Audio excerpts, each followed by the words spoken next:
Well, Bاسم, Beirs. it's good to see you. It's good to see you too. Last time, obviously, we did it remotely. Yes. You were here. I was in London, and you complained that it was an unfair situation. You couldn't see me. Your earpiece kept falling out. Yes. So I thought, okay, fair enough. I hear you. I got on a plane. I flew 6,500 miles. And not only that, we're doing it in somewhere that is very familiar to you. It's the Comedy Store in Los Angeles, where you performed many times as a stand-up. So I've done my bit. You did. But actually, this is not the first time we meet in person. No. We did originally we did. in London last year. And I know that many people are watching this for the first time. I would know this, but like I would really love to tell the story of that moment because I was having a tour in the UK and Europe, and I was doing my English stand-up. And one of my, advertising promotion plan was to come on your show. So my agent called me, it's like, Bاسم, you're going to be on Piers Morgan. I said, damn. It's like, what's wrong? It's like, well, Piers Morgan blocked me on Twitter. I did. And he said, like, what did you do? I said, well, during January 6th, the insurrection, you tweeted something about it. And I was so angry at what's happening. And I remember you having you and Donald Trump in a picture. And I said the guy who had Donald Trump with him, whatever. And then I used like very harsh words. And of course, you blocked me. And then I said, like, does he know? I don't know. Does he know? I don't know. Does he know? I don't know. So I walked into the studio, and the moment I was like being seated and they're preparing before we go on air, and you said, oh, hi, Bاسم. It seems that you have more followers than me, but it seems that I blocked you. Why? And I told you, and then we said the story on air. And it was funny because I made the joke, I was like, you have always been standing against cancel culture, and you just canceled me on Twitter. But we agreed that this is not canceling because this is your own space and you're free, but now you're unblocked me, and we're here. And we're here. And it was, and actually we agreed about January the 6th, by the way, just for the record. I was, don't know about you, maybe you weren't surprised, I was completely staggered by the response globally to our interview several weeks ago. Were you taken aback by the scale of it? Yes, of course, but I understand why. For many years, the media covering the Middle East has been showing a certain point of view. I'm not going to say bias, but I would say it did not allow certain voices, voices from the other side to be heard. And that is why you see the frustration. Whenever you speak to people in the Middle East, they tell you the same thing. They're not very happy with the coverage of the Middle East because our voices are not heard. Now, I am the least qualified person ever to talk about this conflict. And yet, just because I relate some of the talking points that we say and we hear the whole time, people felt heard. And when people have this feeling, they're happy. They have this response. They say, like, oh my God. For the first time, the West are actually hearing our point of view. Some of the point of view might not go well with other people, but at least we have a conversation. And I think that is the reason why people reacted that way. It's such an incendiary subject matter. I've never seen social media so ablaze with hostility on both sides. Did you actually, as well as enormous praise from the Arab world, did you also get criticized by some parts of the Arab world for not going perhaps hard enough? Oh, you didn't do that, you didn't do that. The thing is, this is like, you're damned if you do, you're damned if you're not. Right. If you don't speak up, why don't you speak up? If you speak up, you didn't speak up enough. If you're done, why are you if you speak up too much, oh, you're taking all the attention on you. And I love that fact because people always who accuse people of being the center of attention, they are actually not very happy that the attention is not on them. This is actually like a rule on social media. But yeah, there was a backlash, but there was also a backlash from the other side, which I mean, here and other comedy clubs, I worked with people from all kinds of different backgrounds, Jewish, Christians, Muslims, Arabs, atheists, all kinds of people. And there are a lot of people who went into my socials like, oh, so you're a terrorist sympathizer now, And I think it is important to have a nuanced, deep, interesting, intelligent conversation. A lot of people waiting for this are kind of like, yeah, Bاسم, bury Piers, show him. And this is the problem with the news today. The problem is the news today, it's not about the news anymore. It's about the people giving you the news. So it becomes a show, a circus. Two gladiators in the Colosseum, two pigs fighting in the mud. And this is why people don't get anything out of it. It's a circus. You know, one of the things I heard a lot was, who is this guy? And they weren't talking about me. Sometimes I wonder. Now, obviously, you're very, very well known in the Arab world. You're known as the kind of, they called you the Arab Jon Stewart, and you're well known in America, but you weren't that well known, for example, in the UK. And I think what this interview did, it made a lot of people think, wow, all right, this is incredible, but tell me more about Baassem Youssef. And I did a bit of research into your life, and it is a fascinating journey that you've gone on to get here to Los Angeles. And I think it's worth just taking a little beat here to talk about this, because you began in Cairo as a heart surgeon. I mean, that was your career path. Yes. And, yes. And you were a heart surgeon. I was a heart surgeon until, I spent 19 years in that career, 7 years in medical school, 12 years as a practicing doctor. And 2011 happened, and the revolution happened, and I had my own show on YouTube. I did like small videos. Well, I'm going to come to this, because I was by coincidence, I had just joined CNN to replace the great Larry King. And I hadn't actually done any live show. I'd done a few weeks since I joined of taped interviews with big names, Donald Trump, Oprah Winfrey, things like that. And I was flying back to Los Angeles when I got a message that Egypt was going up in the start of the Arab Spring. And I actually went to a studio very near here, about a mile down the road on Sunset, the CNN studio, the old Larry King studio. And I went live for the first time, and it was about the Arab Spring, and it was about what was happening in Egypt. And at the same time, you, in Egypt, were actually in Tahrir Square, helping wounded protesters, actually medically treating them. Yeah. Yeah, I mean, this was a kind of movement that inspired a lot of Egyptians. At the time, I was in the hospital, and a lot of people just had volunteered.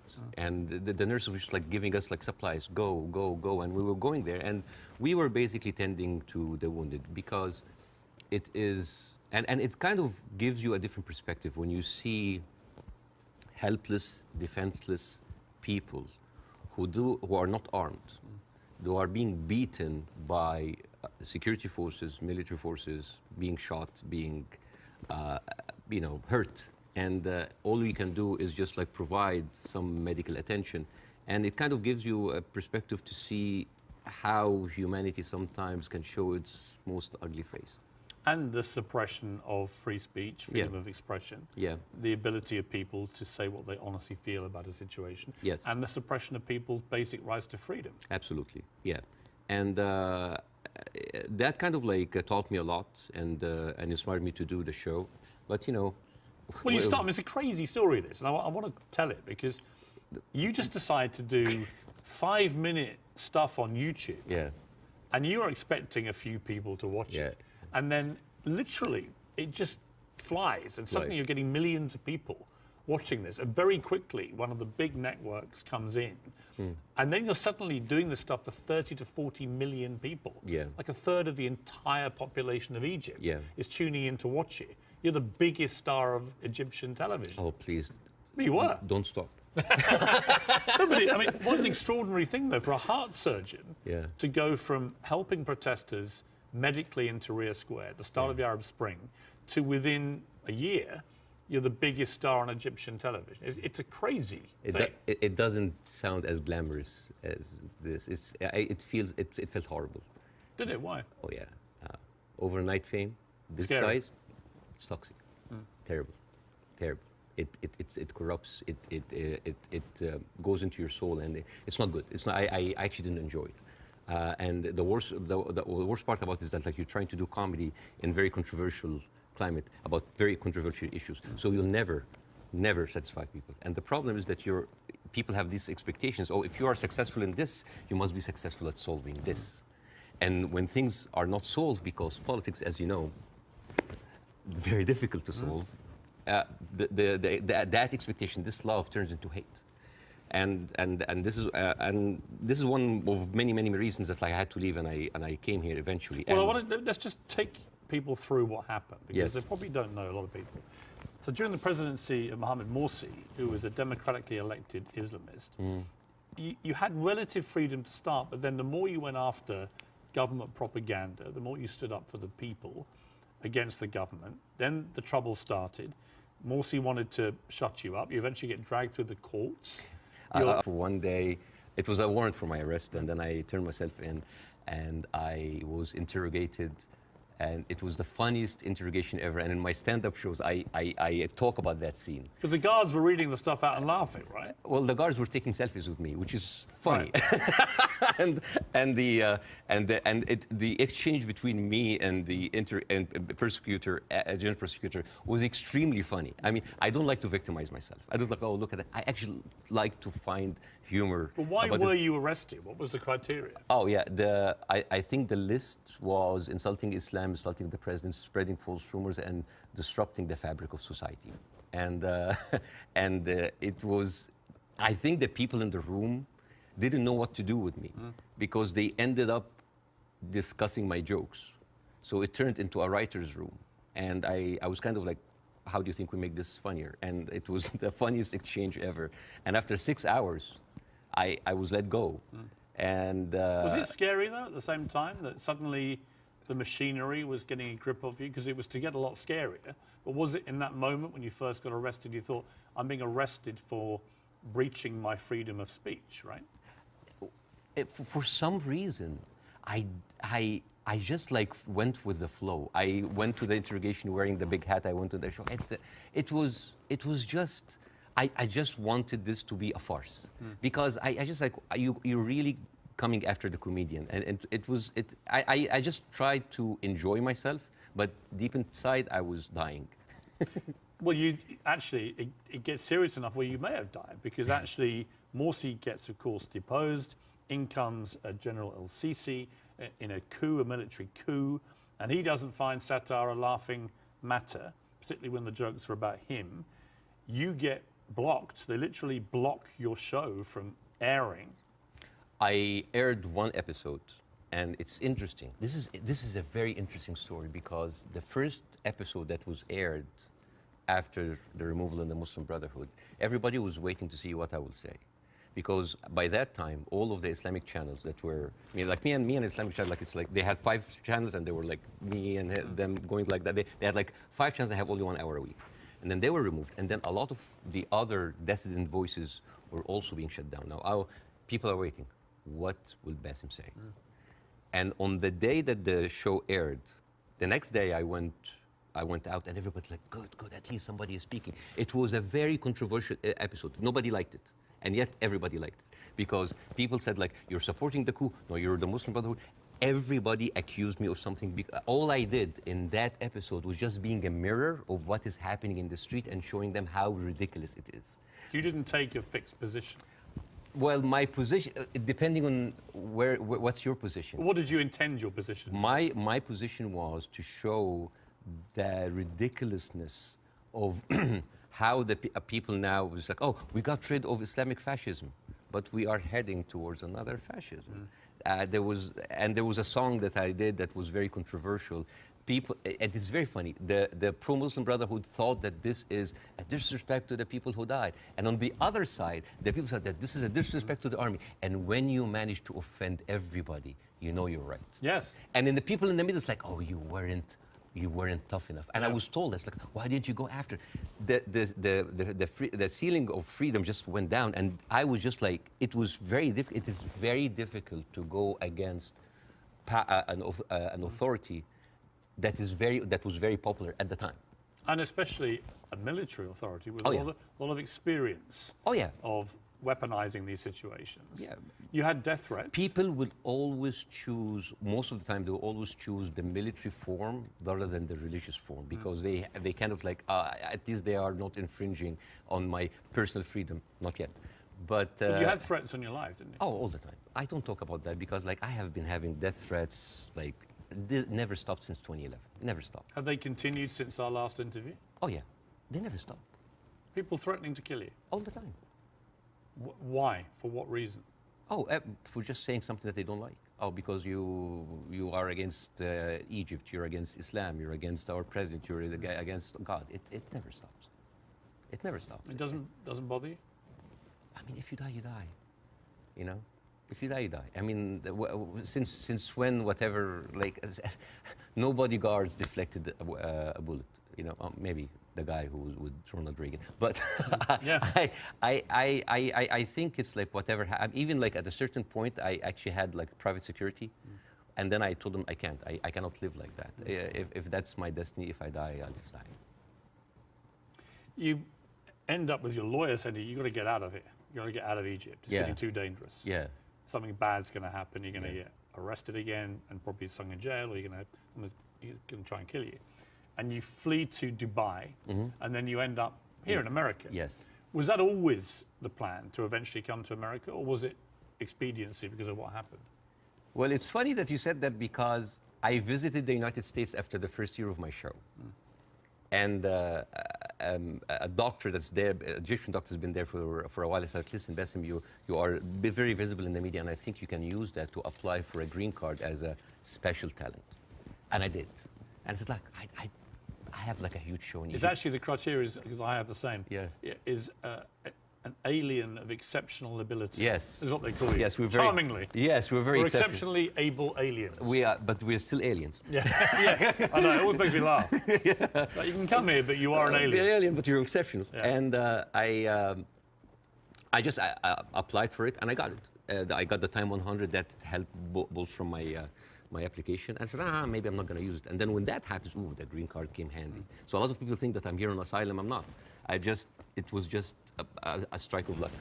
You now do stand-up. You've done it for 5 years. And fascinatingly, you do some of it for an Arab audience. You have a whole show in Arabic and an English-speaking version. Yes. And they're probably very different, right? Totally because different. Different sensibilities, different humor, Yeah. different crowds, Yes. different expectation. Yes, well, the Arab audience come to my show, they expect that's going to be another version of my show that I did in Egypt. And I said, no, it's my personal story. And that when the Arabs come to my English shows, like they think it's like an English version of the shows. Like, no, it's a different story.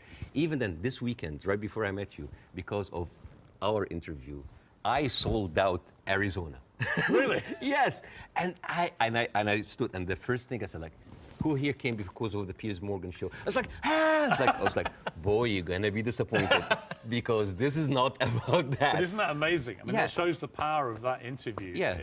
Resonating even in Arizona here. Amazing. Yeah, because I don't want to succeed just because of a trending moment of time. It is the same show that I've been working and perfecting, and like any stand-up comedian in the United States, your dream is what? Is to sell your special to platforms like Netflix, to HBO, and you want to get there. Because for me, that was like a rebirth.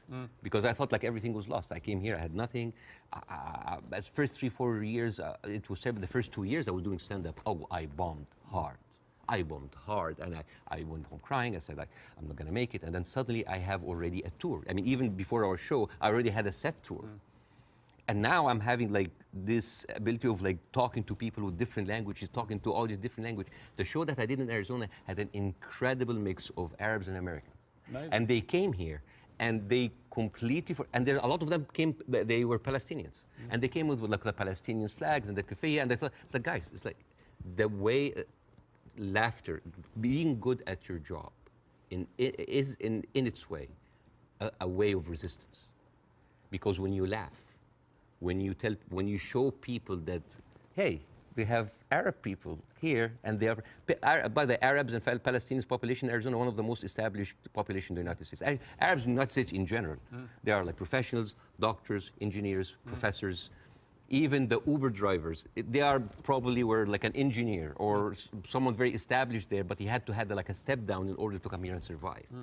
So, I mean, we hardly come find like illegal aliens here or people like came here that were not qualified. So, and this is the problem this is why the reason people were very happy of our interview, because because part of the hate on both sides is that we see the news from a different perspective, and people here see the news from another perspective, and everybody's like, why are those people reacting like this? Because they don't see what the other person sees. And I hope in that interview that we can bridge that gap. Yes. Before we end, can I Yes. show? Okay, so this is a gift from me and my wife. This is olive oil from the West Bank. Ah, Whenever I go to Jordan a lot, but my wife also like, ask for the oil from the West Bank. It's very good. It is the best oil ever. And the thing is, the olive trees, they survive up to 600 years. And they are passed from one generation to the other. And it is like a family heritage. And the way that you do it, so this is za'atar. Za'atar is basically thyme, and you add to it sesame and a bunch of herbs. And the way that you eat that, you take like a piece of bread. We don't have to do it now, maybe at the end of the interview. Yeah, we'll do it, yeah. And you soak it a little bit in the oil, and then you take the za'atar. And I'll demonstrate here. And then here. I love it. Well, I love Arabic food. So at the end of the interview, you're leaving with this oil. So I will take that. It shows that. Well, thank you. And it's very kind of your wife. Thank you. Thank you very much for me. Well, I'm the one who bought it, but it's okay. Obviously, you started the last interview with, I mean, I would argue savagely dark humour involving your wife. How you've been trying to kill her, and she was using your kids as human shields and stuff. And I'll be honest with you. And I'm still trying to. But you know what? When I failed, you know what I did? I went out to the house and I just like randomly slapped other neighbors. So, it's interesting. By mistake. Now this time I'm ready for you, okay? This time I'm ready for the humour. Oh, you're ready, okay. No, but it's interesting because last time I was very taken aback. And I remember thinking as you were doing this right off the top, I remember feeling very uncomfortable, unusually uncomfortable, and thinking I didn't know how to react to that. I didn't know whether I was supposed to laugh or be silent, and I sort of ended up sort of slightly grimacing, half laugh and listening. And then I realized it was very powerful what you were doing. It was satirical, but it was savagely satirical and extremely effective. And that's why I think the interview did so well. But I'm not going to pretend that I found it easy to listen to it or to react to it, because I didn't. You know why? Because all I did was just take the talking points that's been in the media, not just for after October 7th, all through the conflict. It's always like, we need to kill it. All right. You need to kill 5? No, kill 10. You need to kill some? No, kill all. This is what satire does. It take reality, flip it on its head, exaggerate it, and then you can see how sometimes very uncomfortable and even sometimes stupid that sounds. Because I was just reacting to whatever the media is telling me. It's like, oh yeah, okay, let's do it. There's no pushback. So suddenly, the person who's proposing the most extreme measures is like, oh, we'll take it back. Oh, no, that's too much. So that was like a very simple technique.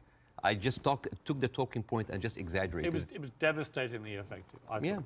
Yeah. First, before we go any further, how is your wife's family? Because she is half Palestinian. Yeah. Are they okay? They're good. They're good. They are safe for now. Yeah. As like the last week, there was no internet, as you have. Yes. You know, I saw you tweet at the IDF. It's like, how can they know? You know how many views that tweet's had? Nearly 40 million. Yeah. Me just saying, how are they going to see this message if you've cut the internet off? Yeah. I'm wondering if the IDF's like, why aren't the Palestinians liking my tweet? Because they don't see it. Right. No, but I thought that was a perfectly correct assessment of it. Yeah. But the reaction to that tweet I did was enormous, as everything is in this thing. And I had a lot of people say, finally, Piers, you get it, right? Finally, you get it.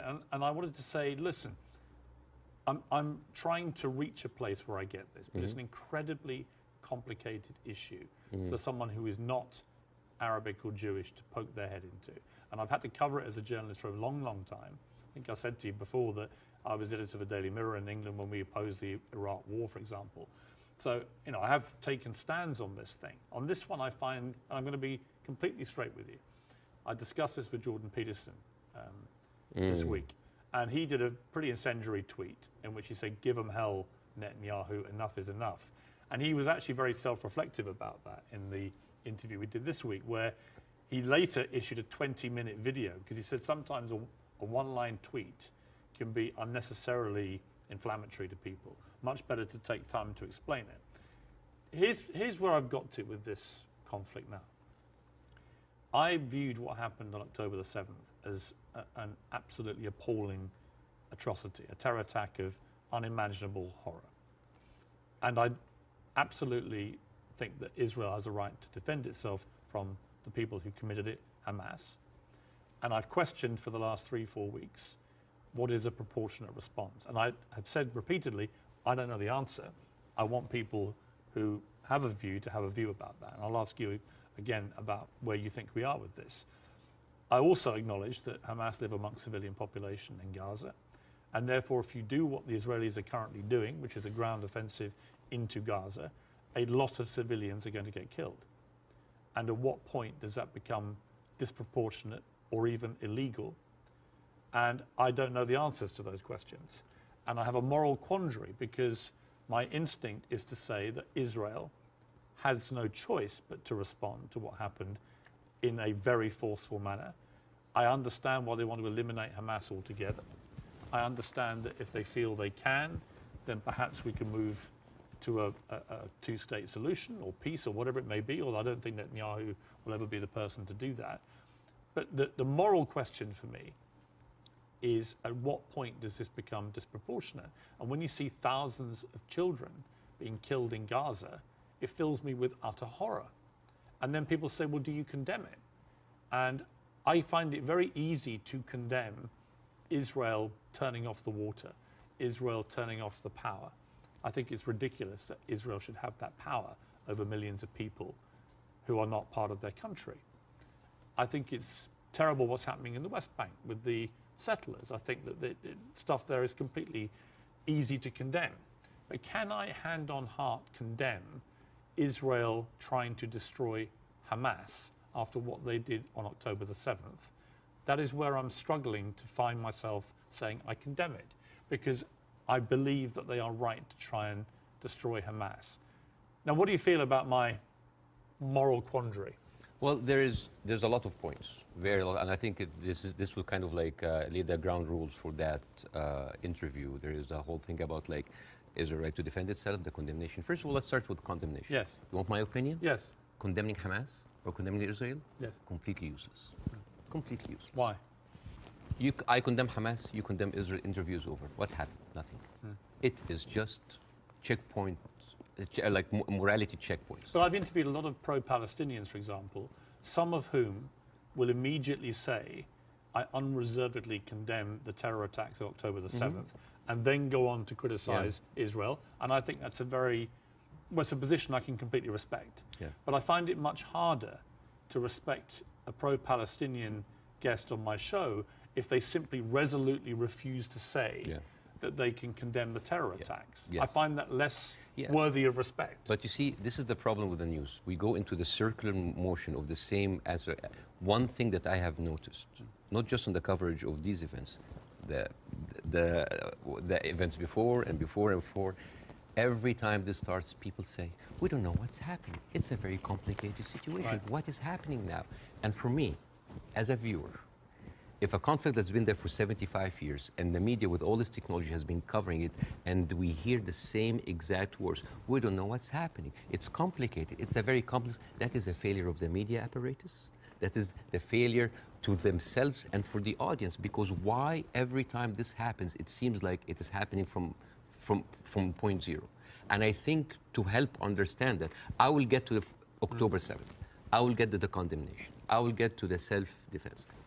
But I think maybe we can we have like all the time in the world, and we can discuss, this interview could be a bookmark, landmark for maybe looking at that conflict in a deeper way that nobody had gone there before. We had the views, we have people waiting. Yes. You know, as I said, I'm the least qualified to discuss that, but it's an opportunity to use it. I'm not massively well qualified myself. Yeah, both of us. I mean, look at us. I'm an Irish Catholic. I mean, look at us. Yeah, two privileged people. One white, one white wannabe, discussing the most complex conflict of our history. But I want to start in a totally different area. I want to start with anti-Semitism. Yes. I think it's an important issue. Yes.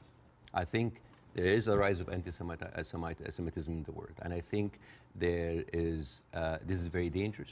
And I, as a Muslim, who has been through events where there were terrorist attacks somewhere, and that reflects on us, I can completely feel that. Since what happened, I had text messages from the Jewish friends. Are you okay? Are your wife's family okay? And I was texting them. Are you okay? And I think it is very important to agree on the language because the word anti-Semite has been used and abused, and most of the time not for the good interest of the Jewish people. Because the first 2 days of the coverage, I watched the news, and there was a lot of protest that was led by Jewish Voice for Peace, and they were led by people who opposed the Israeli attack on the civilians. And I remember quite well, many of the Republican representatives in Congress came out and they were calling these the global intifada, the global jihad. I love it when they say jihad. They sound like a horse. Jihad. It's very funny. Or they say like, these are, and I quote, Iranian-backed jihadists. And I said, wait a minute, but most of those people are Jewish. Those people who took over the capital, the same people who took over Central Station in New York, which is known as the biggest civil disobedience event in America in the last 2 decades, they were all Jewish. And then I find Nikki Haley saying anti-Zionism equals anti-Semitism. And then I remember it's like, oh, Jewish people in America are saddened by the fact that they are not citizens of America or citizens of the world, but they are citizens of Israel, and they have to back Israel in whatever they do. And these are not my words; these are the words of Jon Stewart. He went down and he said it is very, very important to divide these two. And what is very, very interesting. Would you compare that on that specific point to the way that people try and say all Palestinians are responsible and accountable for what Hamas do? Yes, yeah. In other words, I think you can be very critical of Israeli government and their policies and Benjamin Netanyahu and the politicians, but that doesn't mean that you have to take that criticism to innocent Israelis who may have exactly the same criticism themselves. And this is why it is very important to have these kind of discussions, because the saddest thing that I saw is the people that were in so much support of Israel are anti-Semite themselves. MTG, Marjorie Taylor Greene, you know, she said like, oh, I send my aides, and they took pictures of the protesters. Basically, she's surveilling protesters. And Marjorie Taylor Greene is very known for a very famous post in 2018 where she blamed the California fires on a Jewish space laser gun. Do you remember that? Do you remember that? I was just like, oh, they were burned because Jewish investors, Rothschild and Finstein, anything that ends with Stein, because that of course sounds Jewish, they put a satellite and shooting laser beams to... It's possible. And not just her. You have Steve Skoulas, thank you so much. He is now the Speaker of the House, and he has been invited before for an organization that was funded by David Duke, the founder of the KKK. You have Kevin McCarthy, who is the former minority speaker, leader of the Republican Party in the House, and he accused Jewish billionaires of rigging the midterm. So how come those people are accusing us of anti-Semites? So here's the thing. So let's go to the equation that Nikki Haley put on Twitter. Anti-Zionism equals anti-Semitism. No, it is true. People who hate Jews, they're also anti-Zionists. It is true. And you could be someone who hates Zionists, who don't like Zionism, and you are Semite. You could even be Jewish.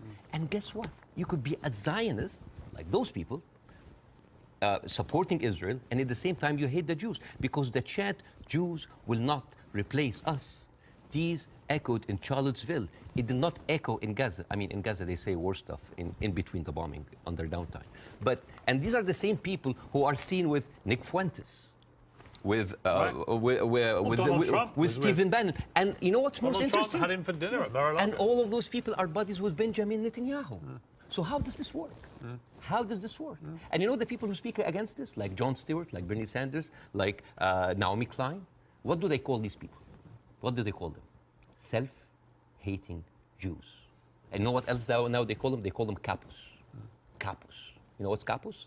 Capus, basically these were the Jewish inmate in Auschwitz that were forced by the Nazis to stand as guards on their own inmates. You see how degrading this is. And this is the way to shut down conversation. Anti-Semite, Islamophobe, you hate America, you hate the military, you hate Egypt, war on Christmas. This is how you shut an environment that does not allow disagreement is not an environment made for Let me growth. a- It's an okay. environment made for control. Let me ask you this. Say, take the student protests in Yes, sir. America, universities. I have no problem instinctively with students protesting. It's actually part of the DNA of being a student, right? But I do have a problem with two things. One, the protests that happened almost immediately after October the 7th, within hours, which were clearly, deeply, deliberately inflammatory and hurtful to Jewish people. Secondly, I have a real problem with the students who were beaming direct pro-Hamas slogans onto buildings on campuses in America.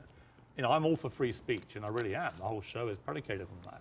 But not to the point where you see Jewish students barricaded into libraries because a mob is descending on them.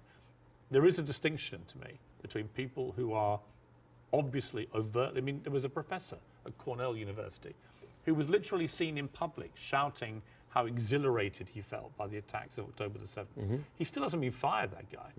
I think that crosses a line. Do you? Yeah, I do not like this way. I mean, I can understand why, but I don't condone it. I would never, because you have to understand these people, again, I'm not supporting them. I just want to make sure about two things. The reason that I started with anti-Semitism, because I wanted to make sure to clear any confusion that when I speak about Israel, I'm speaking about Israel. Yes. When I speak about Jewish people, I'm speaking about Jewish people. Yes.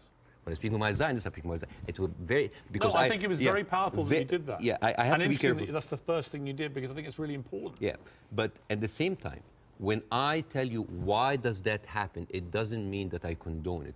There's a difference between explanation and justification. Those people who are exhilarated, the way that they see, this is the same reason why people were so happy about the interview. What do they see? They see Israel as a criminal state who is killing their people, and in the same time, they are supported by the international community and America. They have no guns, they have no superpower backing them. All they have is just feeling of happiness, like, yes, our enemies that we cannot touch them has been hurt. All they can think about, that these are their enemies that have been hurt, right? I'm not condoning this, but again, like when people were celebrating terrorist attacks, you know, against Western targets. Of course, I don't condone that. But why? Because those people has been, from a very young age, what have they seen? They're not being heard by the media. The plight and the suffering of the brothers in Israel, in Palestine, in the Arab world are not being heard. People in Iraq, you know, like when America and Britain invaded Iraq, right? What the Arabs saw? It's like two superpowers are coming in on just regular people. So whenever there was like a bomb or like an attack on American troops, people would celebrate. Yeah, they're our enemies. Emotions are very inflammatory, and it is not right. But those people have nothing else. All they say is just like shout. All they say is like to rejoice. It is not right. Again, I'm explaining why is this happening, because it's like, yeah, if I cannot get you, I'm just gonna scratch your eyes. I'm gonna scratch your eyes because you've been beating me all the time, and you have the whole international community backing you up, and all I can do is scream. Is it right? No. But it is understandable. Again, it's not the right thing. But no, it's not like understandable. It's like, oh, no. But again, it is an explanation. Now, hate. And again, this is another way why this has been magnified in the media so much. What does the Western audience see? They see people rejoicing for the death of innocent civilians in Israel. This is what have the Arabs seen for years on the Arab world. For example, if you look up Sderot cinema, this is in 2014 when Israel was bombing Gaza as usual, and the Israelis in the Sderot, the kibbutz or the settlement, they went on a hill and they had popcorn and they had drinks and they were like watching the show and they were cheering with every rocket coming down. This is what we see. Western people didn't see that.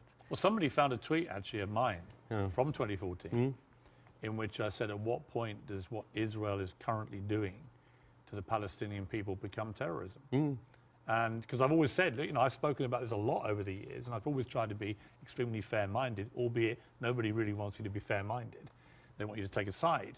But that was clear that my thinking back then was that they were absolutely overstepping the mark. Absolutely. But again, to the point of rejoicing. No, I know what you mean. Yeah, but like if you, for example, Google the wedding of hate. This is like a Jewish wedding in Israel where they were celebrating the arsons and the burning of Palestinians.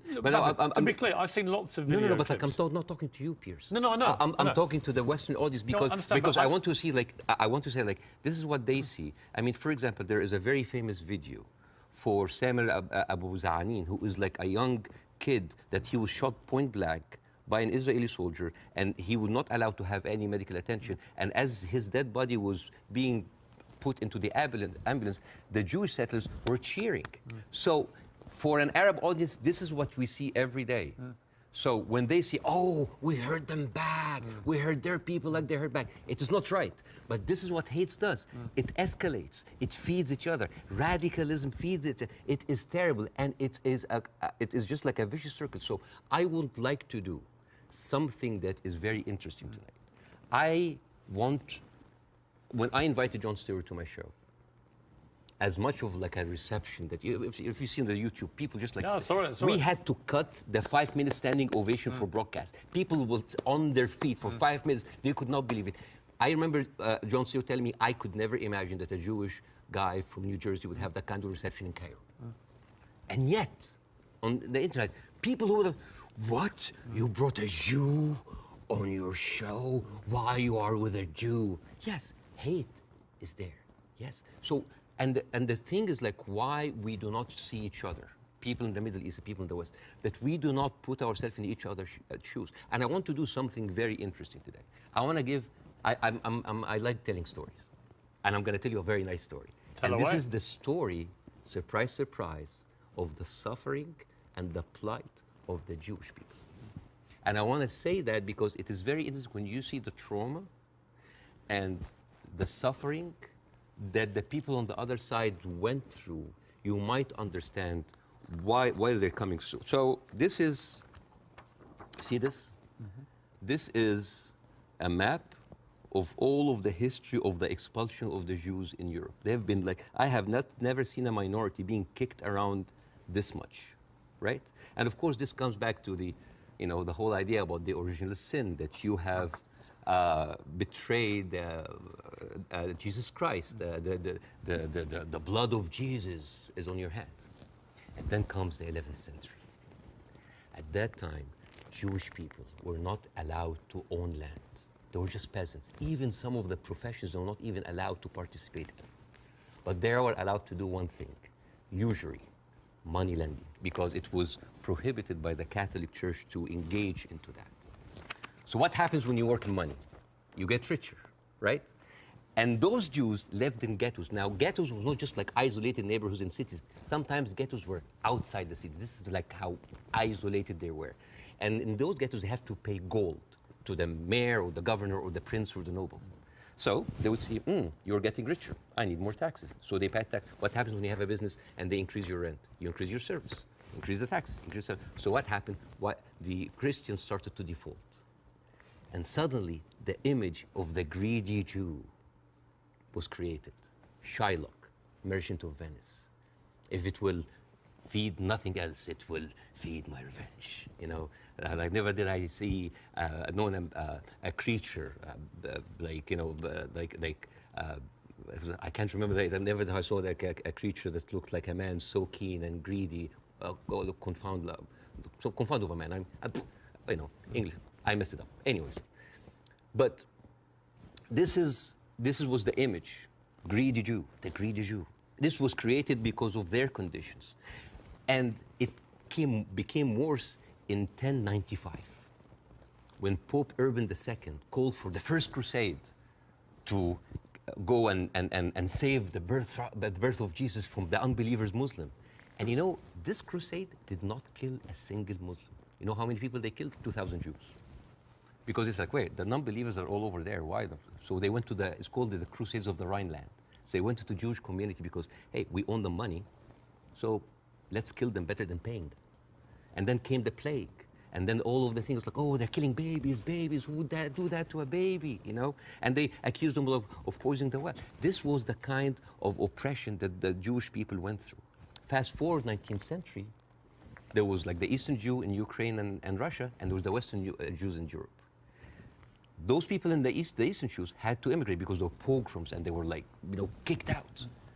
And at a certain point, the people in the West, especially in England, it's like, there are too many Jews.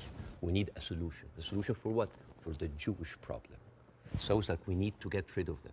And you know what? Palestine was not even on the A list. Palestine was on the B list because England proposed 6,000 square miles in Uganda for the Jews, 1903. And the reason why Palestine was not on the list, that it was objected by a lot of rabbis that said, like, it's a promised land, but only when the Messiah comes. But there were other options: Argentina, South Africa, Uganda, Madagascar. And eventually they said, all right, let's do Palestine. So they went to Palestine in 1914. There was 700,000 people living in Palestine, 3% were Jewish. 1917, Balfour Declaration. Arthur Balfour, he called the Jewish people in England that they are alien and hostile race. And the thing is, the only Jewish member of the parliament, of the English parliament, Lord Montenegro, he objects, like, these are British citizens, we should not kick them out. So they pushed them, but it was not going fast enough. Came the Nazis. And then it was not about the solution anymore. It was the end losing, the final solution by Hitler, because he needed an answer for the Jewish question, the Judifrage. And then, as you see, the Holocaust happened, the most orchestrated, industrialized, horrible genocide in our modern time. 6 million Jews died. So it accelerated, and they went. First of all, they left Eastern Europe, and they went to West Europe, and went to America, and they were turned down, and they were pushed towards Palestine. So by 1948, right before the declaration of the State of Israel, there were 2 million people living there. Only 30% of them was Jews. So the whole idea of like a land without a people to a people without a land was a marketing thing. They were already Palestinians. So suddenly, from our perspective, the Jewish problem is not a Jewish problem, is not a Middle Eastern problem, is not an Arab problem, it is a European problem. It was pushed on us together with the guilt because now we are the anti-Semite. Now we are the Jewish hater. And not just that, they took land. So people look at this like, why are we even, we had a lot of refugees coming in. And during that, there was a lot of, as you know, Zionist militia, the Aragon, the Haganah, all of these people were killing Palestinians. The famous massacre of Deir Yassin. You're talking about the atrocities of October 7th, it's horrible. But in the Arab mind, there is Deir Yassin, where there is an incredible movie called Tantoura, Tantoura, where the Israeli members of those militias, they talk about the atrocities that they did, including opening up the pregnant women's bellies and having bets if the boy inside is a boy or a girl. It is one of the most horrific, and they talk about it, some talk about with regret, and some talk about with pleasure. We did that, right? So you have even King David. I think your Prime Minister, Mr. Sunak, was there. And if I was British, I would question this. Because as you know, King David was bombed by the Aragon militias. 91 British soldiers died.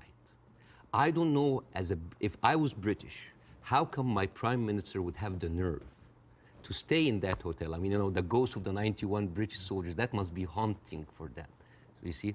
So when you see all of that, and you see that suddenly, overnight, 1948, there were 1.5 million Palestinians, half of them, 3/4 of them were overnight pushed into refugees. Yeah. And this is why it's called the Nakba, the catastrophe. So now we have all of this building up into the minds. And suddenly this was like a conflict, a hate, a problem that we didn't have to do anything with. This was basically pushed on us by the Europeans. You see? So this is why it is important to say that. And I'm not saying that just like, oh, let's wipe out the state of Israel, let's like push them in the sea. No, but it's important when you talk about the conflict, that you talk about the root causes, right? No, there was like a vibrant Palestinian culture happening over there. And right now they are erasing this culture. Suddenly I'm thinking of like Israeli feta cheese, Israeli hummus. Oh, that's an insult. Israeli hummus. Come on. I mean, take the land, but leave the hummus, man. I mean, come on. I mean, that's not fair. You are someone who's always spoken against culture, cancel culture. Right now, a whole culture is cancelled. Let me ask you this. Jonathan Friedland is a top Jewish journalist for the Guardian newspaper. He wrote a very interesting column last week in which he said, at the root of all this, you could argue you have two sets of people with just cause, and they believe passionately in their just cause. and he was sort of advising people not to take sides unless you really understand the history. Would you agree with that? Would you agree that both sides have legitimate just cause? Not with the methodology that's, you've given an extremely detailed analysis of the build-up to what happened in 48. To me, it's pretty clear 700, 800,000 Palestinians were displaced from their homes, and it should never have happened. And that has been absolutely, I think, the root cause for so much resentment. But can you, at the heart of this debate, agree with Jonathan that you could argue there's just cause on both sides? There is a cause on both sides, but I'm walking on a tightrope here because I'm not a Palestinian. Yeah. But from the Palestinian point of view, there's a lot of people. I mean, there are 2.2 million people living in Gaza. There are 3.5 million people living in the West Bank. There is 350,000 people living in East Jerusalem, and there is like 6 or 7 million people living outside. Those people, the Palestinians that were pushed out, they do not have the right to go back. Right now, if you meet Palestinians, you'll see them wearing a necklace with a key. That key is their house that they were kicked out from in Yafa and Haifa. You know, like my wife's family comes from Ramla, which is 50 miles from Gaza. And according to the law, those people have absolutely no right to go back. Even if you are a Palestinian with an American passport, they give you hell in order to go in. And yet, a Jewish person born anywhere in the world, born in Poland, born in Ukraine, no question asked, he can jump on a plane, land in Israel, and get the Israeli citizen and take a house that most probably belonged to a Palestinian. So it is not just like it is an ongoing injustice that has been happening. Now, I mean, where would you criticize, if you're being fair-minded, where would you criticize from 48 onwards the behavior of the Arab side? Well, put yourself in the Arab side. At 1948, you constituted 70% of the population. Suddenly, the UN is giving you 48% of the land, right? Not just that, I mean, the Arab regimes, because they did terribly, and see, this is the thing, like, Arab nationalism at the height of these people feed on each other. You know, because it's very, very important to have a problem. Oh, it's Israel. And for Israel, oh, it's the Palestinian. It's a very good distraction. I mean, sometimes I feel that like the Palestinian cause is very useful for both sides to stay there as attention because it's always a way to reflect. But, and this is a very important question because in the mind of the Western audience, they always thought of the Palestinian resistance or the Palestinian side as like Islamic, as militant. No. As a matter of fact, some of the early suicide bombers were female Christian Palestinians because they, like the RIA, you know, they were fighting for a land. The whole idea of Islamization of the whole cause came very later. As a matter of fact, you will find this very interesting because when I saw this, I did not believe it. This, you know, the Fatah movement, which is the PLO, the Fatah. This was their slogan. Can you see? You see there's a crescent, a cross, and a menorah. And they say unitary, democratic, non-sectarian. So basically in the 1960s, Fatah were basically marijuana-smoking, tree-hugger hippies.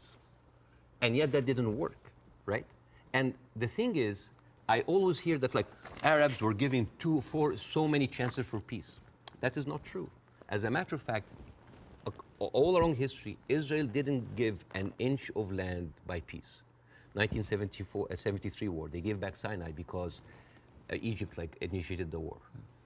2006, they went out of south of Lebanon because of the resistance they have. Even the disengagement of Gaza, they didn't do it out of the goodness of their heart because they had too much casualties. And even the Oslo Accords, the peace treaty, the one that Isaac Rabin and got the Nobel Prize for, they did it because of the Intifada. So what is the message that Israel is giving to the Arabs? I will never give you anything with peaceful resolution. You will always have to fight for it. Do you not think that, for example, I mean, Bill Clinton feels this very strongly, that there was a great deal to be done, and Arafat, just in the end, having indicated the whole time that if we got to this place, there would be a deal, just walked away. That was the closest that everybody came, and that actually, I mean, could Clinton have done any more than he tried to do then? I am not, again, that's why it's very important to have people who are much more qualified than me to talk about this. But two things I can say about that.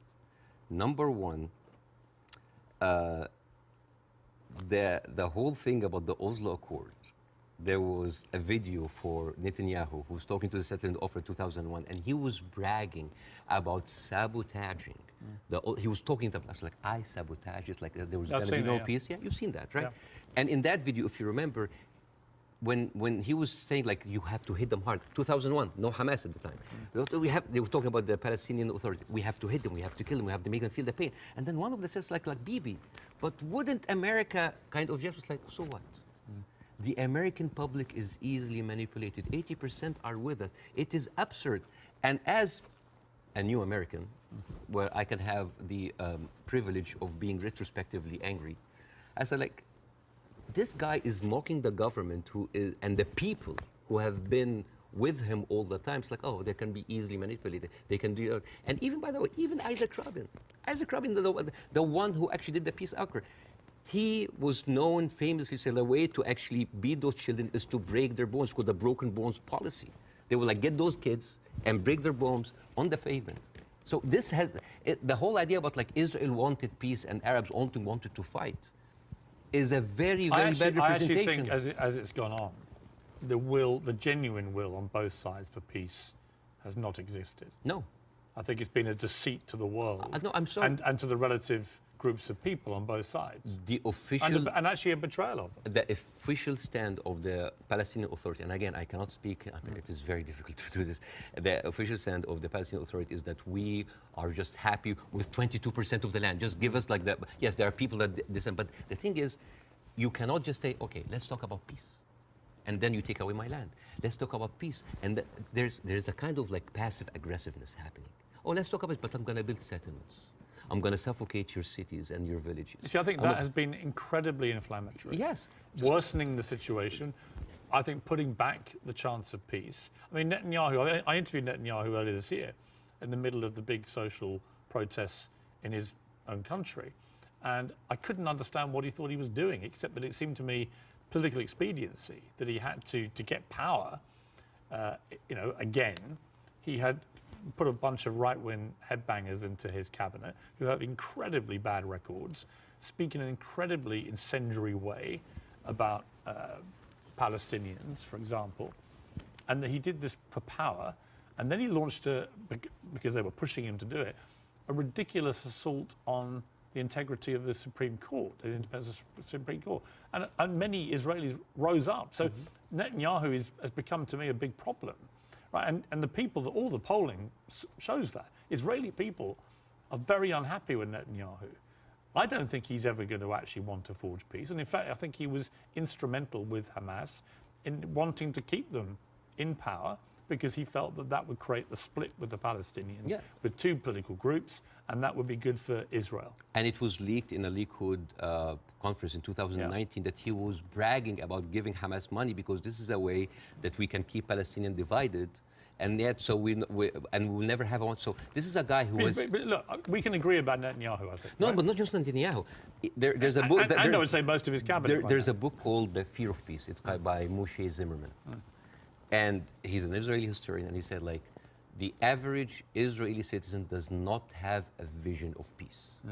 Because for 70 years, this is a country that has been, the war has been going on for, they have been expanding because of war, the military is taking over. So the whole idea of peace is not even there. It's not just Netanyahu. Like you have, I remember you have interviewed Naftali Bennett. Yes. And I think you tweeted that like that was like a very kind of reasonable take.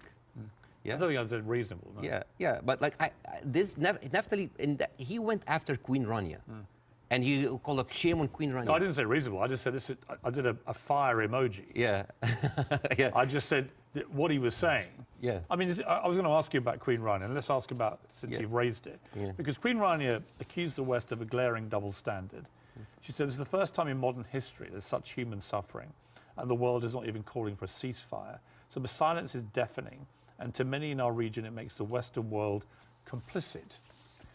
Now, other people said, well, okay, if you feel that strongly, why aren't you taking in any Palestinians? Why is Egypt not taking Palestinians? Why does the Arab world want to constantly attack Israel without actually offering any place to go for the Palestinians. So what do you say to that? That is exactly what Israel wants. And that is exactly what actually starts Third War III. This is the war solution. These are their land. And then suddenly take them. Why? So they've been basically kicked around from their homes. And now another country should take them? You see what will happen? Imagine this. Now. And because Israeli official has been talking openly about this. It's like, why don't they just go in Sinai? Why they go? You know what will happen? Those people are going to be pushed in Sinai. And with any population, 2 million people, they are living in refugee camp. What do you think will happen? Unrest, chaos. And then after a few years, the Western media will come with their cameras like, oh, look at those Arabs. Oh, they're killing each other. Oh, Israel is good that they got rid of them. And then they will go to the West Bank. And so those 3.5 million people push into Jordan. The whole idea, why does Jordan take them? Why does Egypt take them? The same question. Europe has 44 countries. Why don't they take Israel? America has 50 states. Why don't they give them Florida? I mean, we seem to complain about Florida the whole time. Why don't they just like give Israel? The whole idea was like, oh, you're Arabs, you're all the same. No, no, no. Because what will happen then? So Israel will move into Jordan? It's like, oh, Saudi, why don't you take the Jordanian? So this is not a solution. This is not a solution. Bاسم, I hear you. I'm not taking a position either way. Let me ask you directly. But I want to say something about what Queen Radia said. Okay. The whole idea about like the West. Yeah. I think that in 3 weeks, Israel morally corrupted the West like no other. I think the West will have a lot of time to recover because for years, the West has been telling us, oh, look, we're liberal. We're all about human rights. All are equal. Adopt our values. And then suddenly, you don't want to even to cease. We don't want to even tell Israel to stop. And suddenly we woke up and we found McDonald's are giving free meals to the Israeli because like nothing will make you feel better after killing a bunch of Palestinian kids than a happy meal. So let me ask you this. They have a toy. So this brings me to Hamas, okay? So what Israel will say, because they say it to me every time they come on the program, whoever from Ehud Barak to Natalie Bennett, whoever it may be, they say, look, we suffered such a catastrophic terror attack on October the 7th that we have decided we are going to get rid of Hamas. There are 40,000 or so Hamas terrorists in their eyes who need to be got rid of. And I do believe they're terrorists.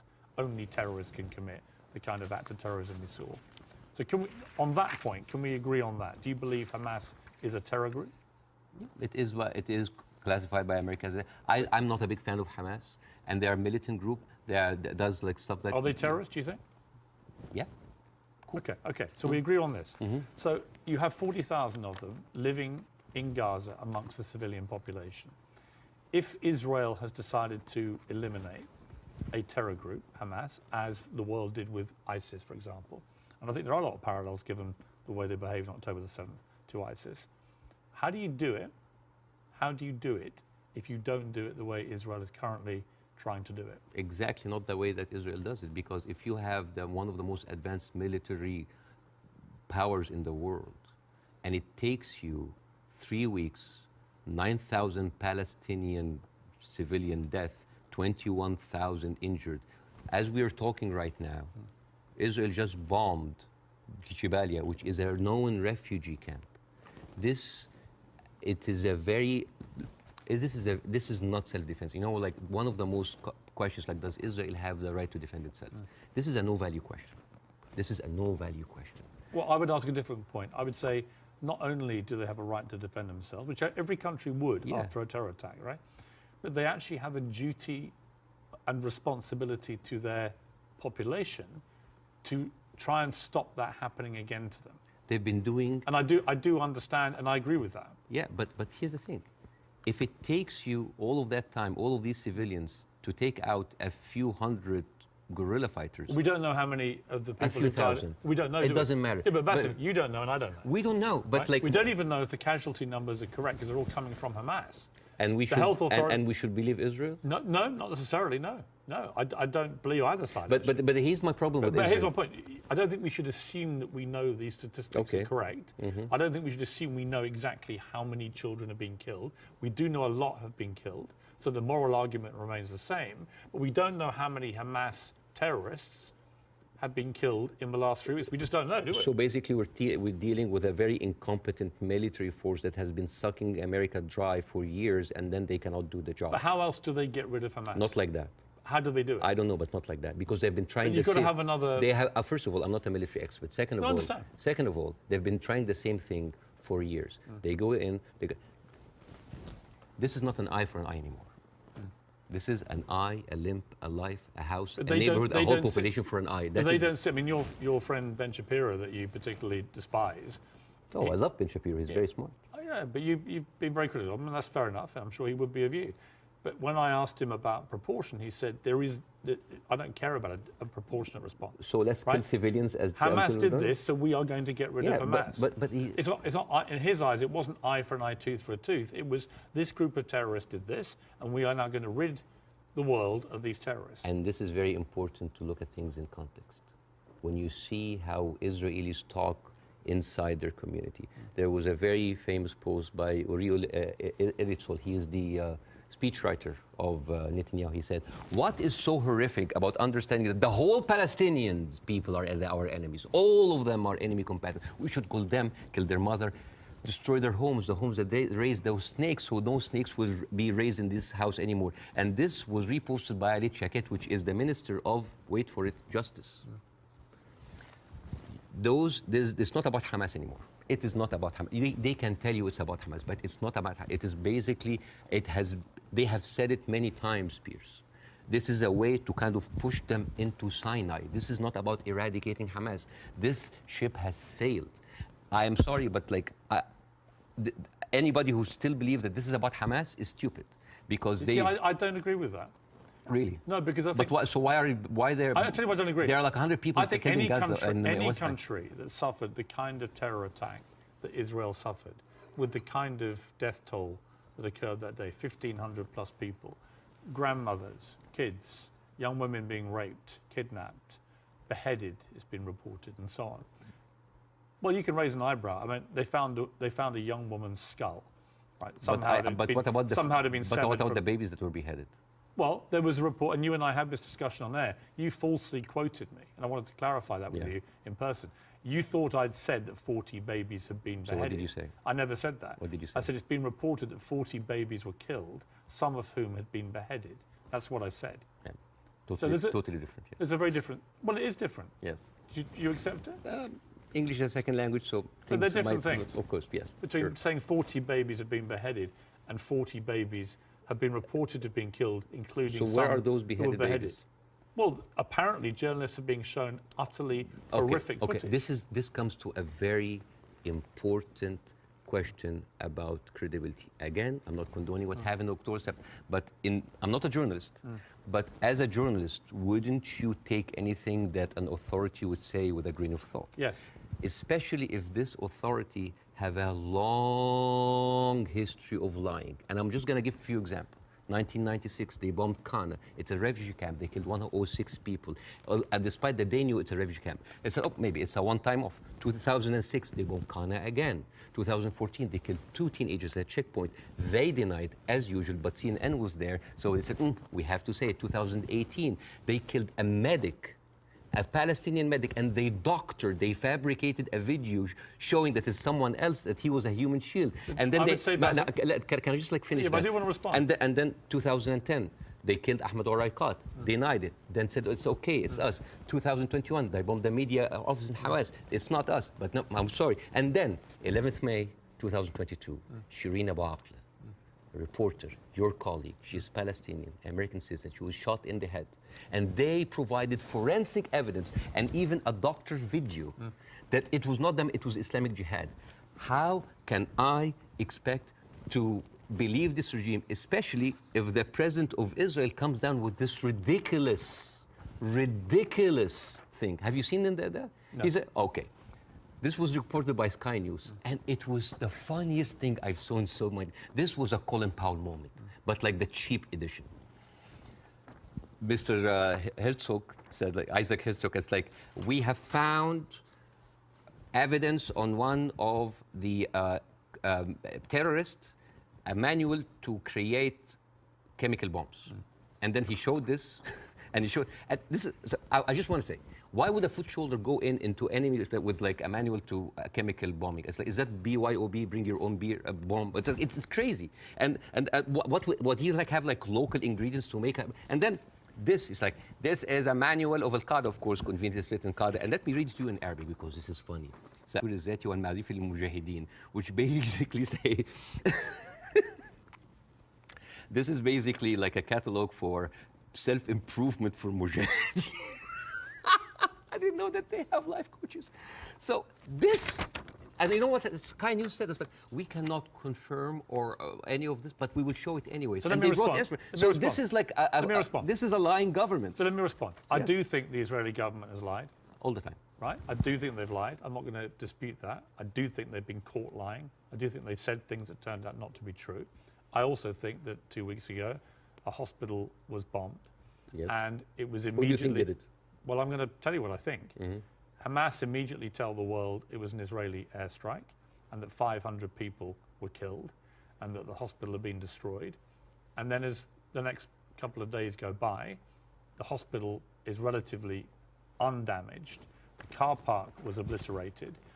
Many fewer people than 500 were killed. How many people died? Well, we don't know because actually we're reliant on the Palestinian Health Authority, which is Hamas in Gaza, for the figures. So we don't know the number, but a lot fewer people died, it would appear, than the like 500. 100? We don't know. 50? Either way, it's appalling, but it may not have been anywhere near as appalling as was first said by Hamas. But here's the point. Most independent studies of what happened have concluded that it was almost certainly a militant stroke terror group inside Gaza, and they fired a rocket which landed in the hospital car park. In other words, it wasn't an Israeli airstrike. So I have an issue with that because for 3 days before the attack, the priest and the patriarch of the hospital, because it's called the Baptist hospital, said that they have received multiple warning from Israel that they're going to hit the hospital. And then at the time of the hit of the hospital, one of the top aides of Netanyahu, he tweeted about like we hit the hospital, and then he deleted it, and then basically like Israel gaslighted the world. But It was not us. But that's why I said most independent. No, that's not true. New York Times actually like just published something to prove that it was shot from Israel. And the thing is, No, okay, they didn't, though. Okay, numbers. They didn't. Numbers. Bassem, that's not true. Okay. The New York Times has not reported that it was Israel. No, they said They haven't. okay. That's not true. Over 10 years, Hamas launched 35,000 rockets into Israel. And many failed. They killed 69 people. And 25% military, only part of them were civilians. So over 10 years of 35,000 rockets, they killed 69 people. But in one strike, you want to tell me that these glorified firecrackers caused that kind of damage? Yes, it looks like they did, yeah. Okay. Yeah. And actually, it wasn't the damage that was reported by Hamas, who wanted people to believe it was an Israeli airstrike.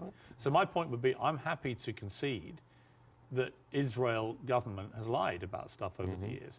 But I'm absolutely certain as well that Hamas lie all the time. Why are we holding a militant... I believe, from all I've read, I believe they lied about the hospital. Why are we holding the militant terrorist group to the same standards as the best and only democracy in the Middle East? They happen to be the ruling party in Gaza. So they're not just a terror group, they are a political group as well, a political party. Okay. Well, they are. So the question again comes this, and so far you've ducked it, so I want to ask you one more time. We can both agree that the scenes in Gaza right now are horrific, because I do feel that. But I don't know how else Israel can eradicate Hamas than the way that they're currently trying to do it. Do you have an alternative for them? Well, again, we are locked in the same thing, what can we do now? But we don't look at what was happening over there. The best recruiter for Hamas is Israel. I mean, you have talked a lot about the horrible condition in Gaza. Yeah. I mean, let's imagine like a little boy called Rami. He lives in Gaza. You know, he have a horrible life, but like, you know, it's not that bad. I know he has a cousin in the West Bank. He's living a good life. He wake up in the morning and he found out that he was kidnapped by 3 settlers. He was burned alive by kerosene and he was forced to drink the kerosene. His name was Muhammad Abu Khudaira. That settlers did that to him in 2016. Said, all right, you know what, I'm just gonna leave. I'm gonna find a way to go to Europe. His aunt is a published author and she won a prize in the Frankfurt book fair. His name is Adnei Shtalabi. And now she was canceled because of what's happened, just because of her a Palestinian. His other aunt in America, his name Amawi, she is a speech therapist. And this is close to my heart because of my son. And she was fired because she did not want to sign for government contract that said that you cannot join BDS, which I don't understand. Why do people choosing to protest peacefully by not buying goods from a certain country? Why would the United States make that its own issue? So, and this guy, this Rami is being approached by like, join Hamas, join us, let's go kill Israel. No, I don't want to kill. I'm going to live in Gaza. It's a life, but 97% of water is not good for human consumption. Half of the population are anemic. Even the is not being treated, and it goes into the shores of Israel. It's like, oh, those Palestinians. It's horrible. Yeah. So, and then he wakes up in the morning. He doesn't think about killing Jews the first thing in the morning. He thinks about being there at 5 o'clock at the first 50 people in the line for bread, because if he doesn't, he will miss the food for his family. And he goes back, and he finds a message saying that we are going to bomb your house. He comes back, he loses his whole family. Now, tell me, what is a proportionate response for that? I don't know. I don't know. You cannot create terrorism and then you. I don't know. You have. They have created this. I don't know is the answer. But Bassam, let me ask you this: Hamas will have known when they perpetrated what they did on October the 7th, what the scale of response was likely to be. How does that help the Palestinian people? I don't know. That they are supposed to serve. I don't know. The wheels are already set in motion. But it doesn't, does it? I do not. You know, this is the thing. I feel sometimes that Hamas is with us in the room, that we are bringing Hamas. Who has the power in this equation? Who has the fourth largest and strongest military power? The whole idea about Israel, it's like, oh my God, the Arabs are going to destroy us. Look at the map. Hamas, well, hang on, hang on. Hamas's stated goal is the eradication of Israel and the Jewish people. Yes. They make no pretense about it. They've made no attempt, unlike the Nazis who try to cover up their crimes. Absolutely. They've made no attempt to try and deny what they brazenly boasted about it. Yes. They are proud of what they did. Right? And they will have known, again, the scale of what they did on October the 7th would have prompted this kind of response, which would have led to thousands of innocent Palestinians getting killed. And my question for you... I wish the 7th of October never happened. Right, but every time something happened. You say, well, Hamas is everywhere. Well, yeah, actually all roads, roads on this particular part of the crisis, and I accept it's been going on for 75 years, this conflict, but all roads in this crisis lead to Hamas and what they did. And not necessarily. Because all roads goes to the condition that created Hamas. If the Jewish people were expelled from Europe and went to Argentina or South Africa and Uganda and went in and took the land, you would have Hamas in all of these places. You and I can agree that the conditions Palestinian people have had to endure in Gaza for a very long time are completely unacceptable. I think it's completely unacceptable that Israel has wielded such control over the people of Gaza, working out who can come in and who can go out, turning on and off water and power on a whim, turning off the internet on and off at a whim, all that kind of stuff I can completely agree with. But given that I think we agree Hamas are a terror group... Okay, let's say... Let me finish my question. Given that we agree that Hamas is a terror organization who have a publicly stated position of annihilating not just Israel, but Jewish people, and as we saw on October the 7th, they mean it. If you are Israel, what do you do to get rid of those people who have shown the world that's exactly what they will actually do if they get the chance? You know what I would do? I would give the Palestinians what they deserve. Terrorism is a virus. Yes. It's a virus. I agree. If a patient with a flu came to you and you're a doctor, how can you treat that patient? How do you treat it? As a doctor, how do you do? Well, you're the doctor. You give them nutrition, fluids, and rest. So the immunity of the body gets rid of the virus on its own. If I received that patient with a flu and I took a sledgehammer, it's like, why are you not getting better? Do you think that patient will get better? No. You are weakening him. You are making him worse. Israel did not just weaken the body of Palestinians, making them unable to get rid of hate and radicalism. They have openly bolstered about helping and giving money to the same terrorist organization. So, I agree. I think Netanyahu is complicit in keeping Hamas in power because it suited him politically. Yes. And I think you can't get away from that. Yes. There's no question of that. But there's also no question that the Israeli government, led currently by him, has to stop Hamas from perpetrating another terror attack.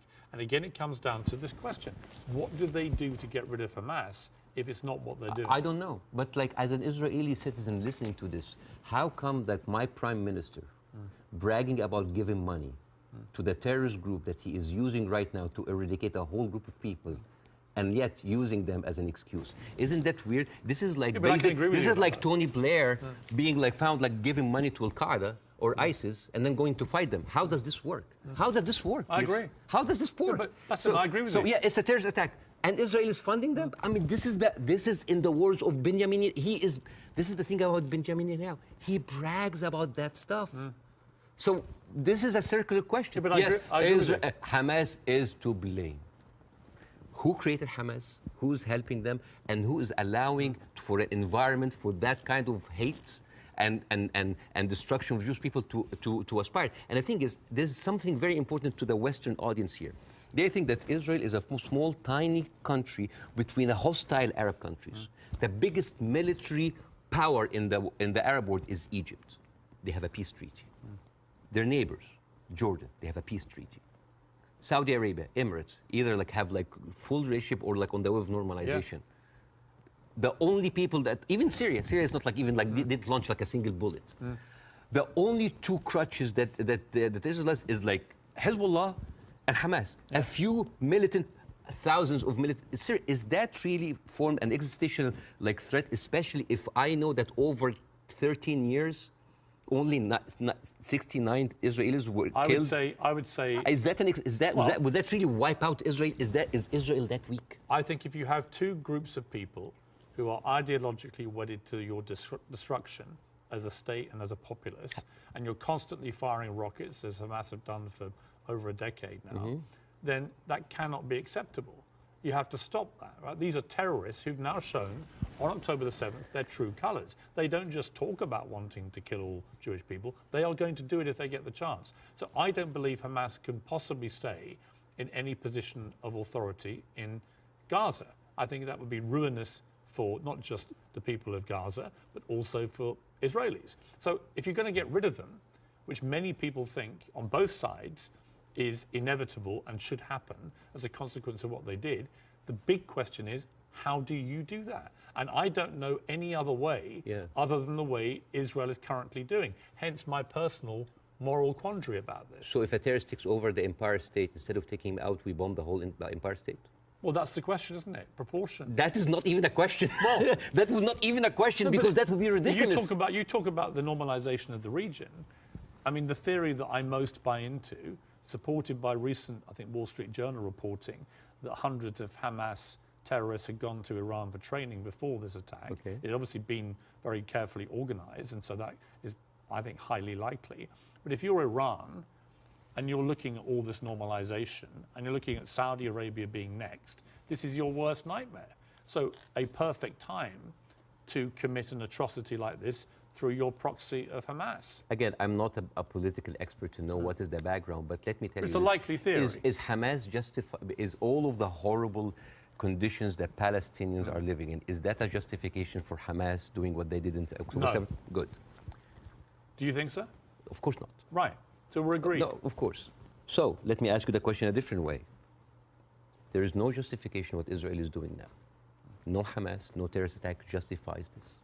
Well, because you have been there. No, but you have been there. You have stood against the Iraq war. Yes. And that is too much. Yeah, but here's the difference. You are killing a whole population. No, here's the difference. I didn't stand against them for that reason. I stood against the Iraq war because I did not believe we had seen evidence that Saddam Hussein had weapons of mass destruction. So we were fighting a war against a country and a despotic leader which had nothing to do with 9/11, as they were trying to claim. It was actually a lie perpetrated on the world, and the consequences were disastrous. 1 million people died. I mean, over 150 British troops died. My brother served in Iraq and could have been one of them. You know, the whole thing was a fiasco, a deadly fiasco. It led to the rise of ISIS and all the hell that came with that. So, you know, yes, absolutely, I fought that campaign against that war, and I wish I'd been successful. But the singular difference here is no one is disputing, least of all the Hamas themselves, that they perpetrated this attack. And I believe Israel has a fundamental right and a duty to defend its people from them doing it again. So if we can agree on that as a principle of a country that's had that kind of attack and how you deal with it, the question then becomes, how do you eradicate the people who did it?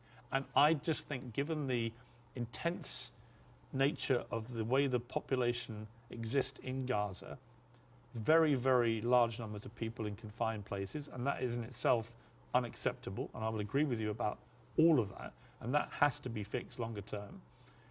But actually, if Hamas are everywhere there amongst these people, I just don't see any alternative to what they're doing. And I'm very happy to consider one.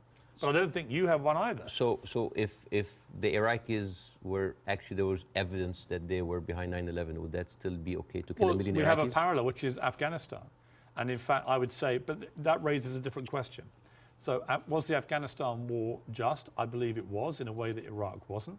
I believe that Afghanistan was harboring terrorists, Al-Qaeda. We know that they were training there. We know the Taliban were there. And we went in, we launched this war. It goes on and on and on. Huge bloodshed on both sides. And in the end, after a ridiculous overnight pullout by America and President Biden, the Taliban are back in charge and waging the same kind of medieval rule they waged before all this. So you've got two things. Was it justified to strike back at Afghanistan for harboring Al-Qaeda? I would say yes. Did the means in the end justify the war? You could argue no, actually, because actually you ended up with the Taliban back in charge. So they're two different things. And it may well be here, by the way, as I've said, that if Israel pursues this ground invasion, it backfires horribly. It leads to a much wider conflict involving many other people, possibly including Iran directly. And it could be a horrendous escalation and a massive war raging through the whole region. And that is my fear about it. But I come back to the central point of justification, and I'm really struggling to see what else Israel is supposed to do to get rid of Hamas. And if you've got an alternative, let's hear it. I do. Piers, this is never about Hamas. Believe me, it is never about Hamas. If somebody tells you who they are, listen. Israel has been telling the world all the time, they need to clear the Gaza Strip into Egypt. You think that's always been the plan? Always there. I mean, they have said it. They have said it many times. Why does Egypt take them? And do you think when Egypt takes them, do you think they go back? No, never. And then when they're done with Gaza, they will go back to the West Bank. They will kind of like build the settlements around them, and then until they push them into Jordan, because that is the plan. They have talked, not just Benjamin Netanyahu, everybody said like, there's no state, two states. It is one state, and it's for the Jewish I don't people. think he believes in a two-state solution. Nobody believes in a two-state solution. It is one state. But nor do Hamas, obviously, and they're the ruling authority in Gaza. They don't. You see what you're comparing? It's a militant group. It's a small militant group. But they are Israel as a nation. They are the elected political leadership. They were elected in 2006, and 50% of the people in Gaza right now are under the age of 16. They were not even born. I understand. Yeah, like so. And the thing. All right. So Bاسم, let's agree about that. But that's the circle state. It's Hamas, I understand. It's Hamas, a circular firing squad. Hamas. I know. But okay, let's move forward. Oh yeah. Let's assume somehow we get to a place, possibly at the instigation of countries like Saudi Arabia and others getting directly involved, where you get to a place where Hamas are removed, and I don't quite see how that happens without enormous further bloodshed, but let's assume they get removed. Let's assume that Netanyahu is removed from office, which I think is highly likely just from the fury of his own people about what they see as the defensive and security failings, plus his attack on the Supreme Court already causing huge polarization. Let's assume we get new leadership in both places. Could there still be peace? Could there still be a two-state solution? No. It can never happen. No, because Israel have already shown it's not about Netanyahu. It is the policy of Israel not to give the Palestinians their seat. It has always been there. But what if you find leadership that understands? You will not. But why are you so... You will not. Why do you not think so? Because Israel has been... But they would say the same about the other side. And I remember... Who has the power? Let me give you a parallel. Obama in his book... Let me give you a parallel. Okay. Let me give you a parallel. Northern Ireland, okay? Northern Ireland appeared to be completely intractable, with the IRA and the loyalist paramilitaries trying to kill each other. In the IRA's case, trying to kill British people as well, because they did not want this to go the way that people wanted it to go.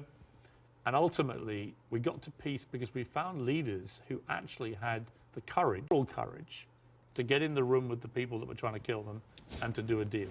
I don't think you can do that with Hamas. They're on a different scale altogether to the IRA.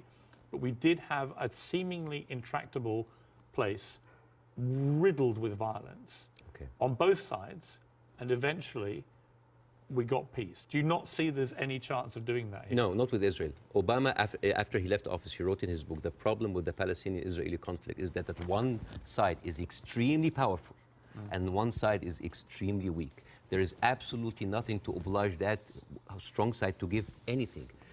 All over the years, Israel showed you many times that they are not interested in peace. Leave Gaza. Forget Hamas for a second. The West Bank. What have they been doing in the West Bank?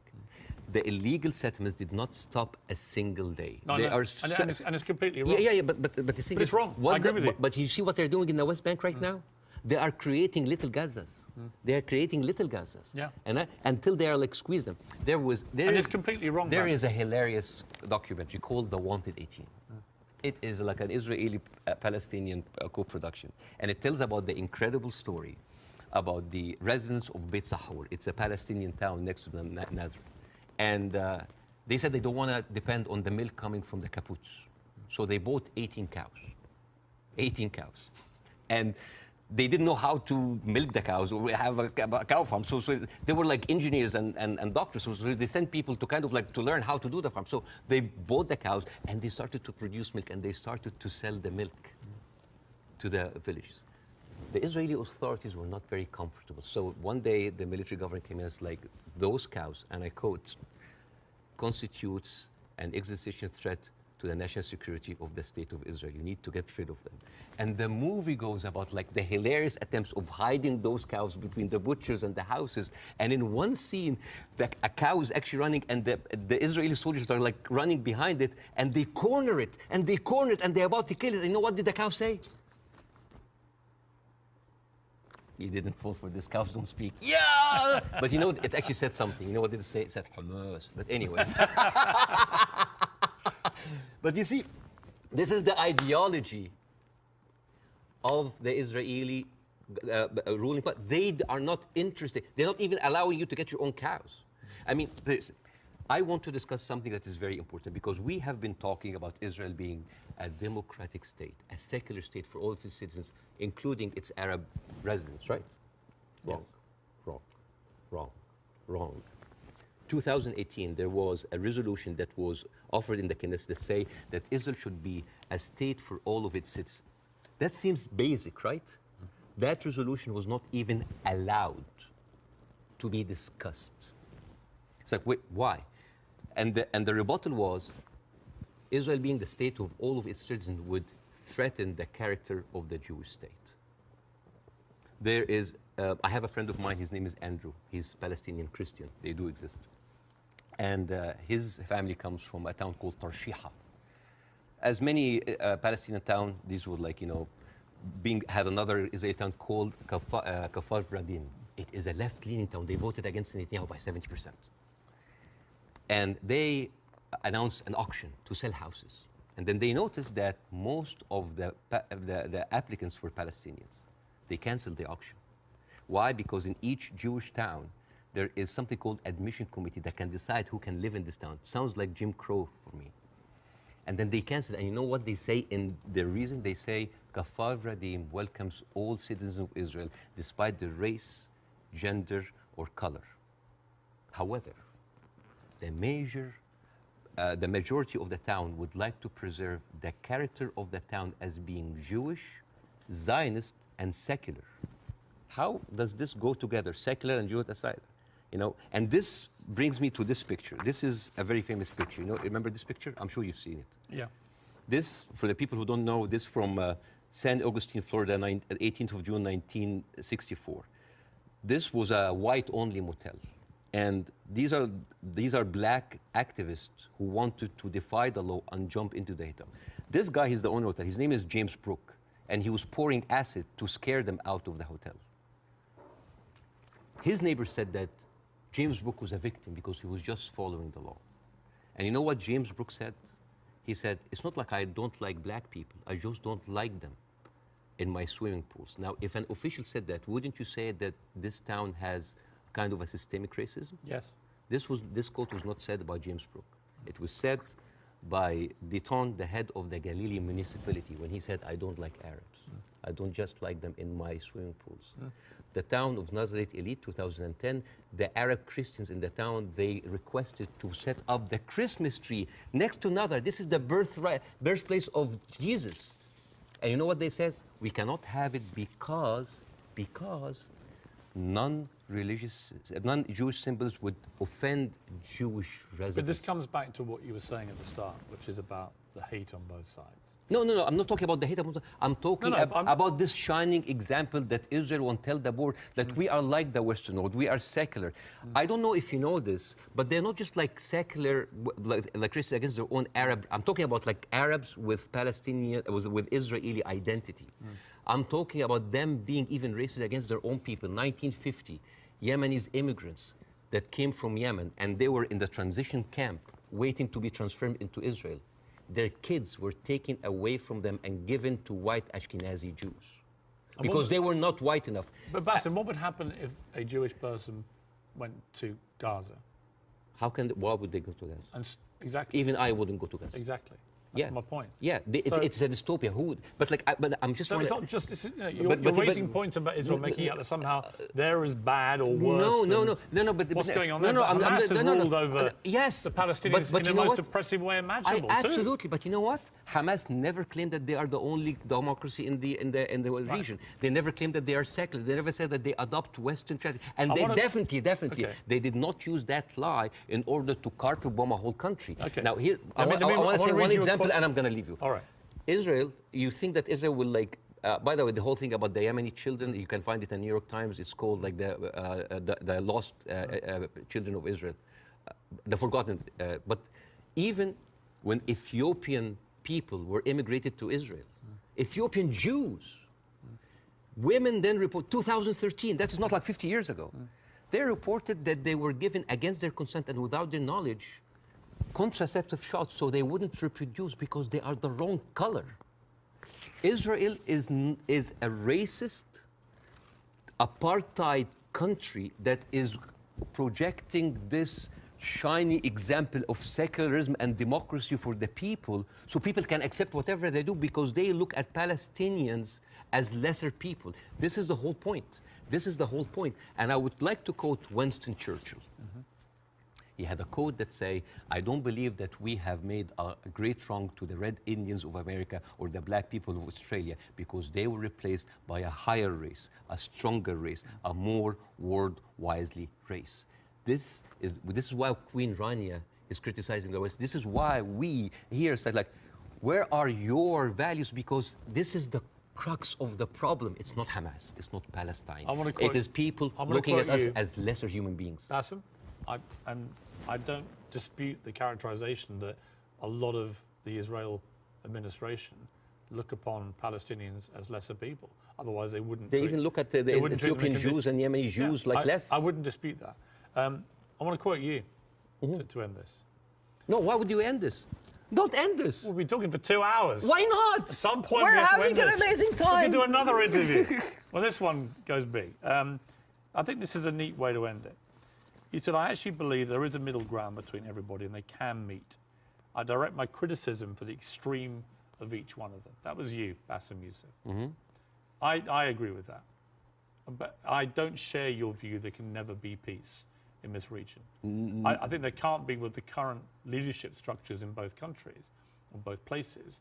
But I definitely think you've got to be optimistic about peace. You just need to find people I who hope can so. forge it. I hope so. But the reason, listen, I refused to come on your show when your producer first called me for the first interview because I was scared. I was afraid. For me, that was a career suicide. Because I'm talking. This is even important because You are someone who's always talked about like against cancel culture, about like talking, speaking your mind out. Speaking your mind out. I left Egypt and I came to America, the land of the free, the home of the brave, but I didn't know that there was a fine print said that you cannot speak about Israel. I have issue with that. Israel is a foreign country. They're allies, good. But you can speak about Israel. How many people lost their jobs? Even Bella Hadid. Bella Hadid, Bella, by the way, Bella She hasn't lost her job. No, but she talked about death threats. She's talking about like being silenced. Sure. By the way, Bella Hadid is with us. She's Palestinian. And you know who else? Gigi Hadid sisters. I love the Hadid. They are with us. Yeah. Anyway, so I know them both. They're very nice. Yeah, but the thing is, if you are that high and you cannot speak about it, and it's not about. It's well, like, you can. You just have to. Yeah. You can. I mean, I've spoken out about these issues, and you get shot at, not literally, but metaphorically, all day long on social media. But that shouldn't stop people from doing it. I'm just like wondering, as an American. You do? As an American, yeah. But like, I'm doing now because like the first interview went well. Right. I'm doing that because I want people to see that you can really speak up and not just get canceled, but get rewarded. My career is going fine. Yeah. It's great because I want people to have the courage. There should be no limits.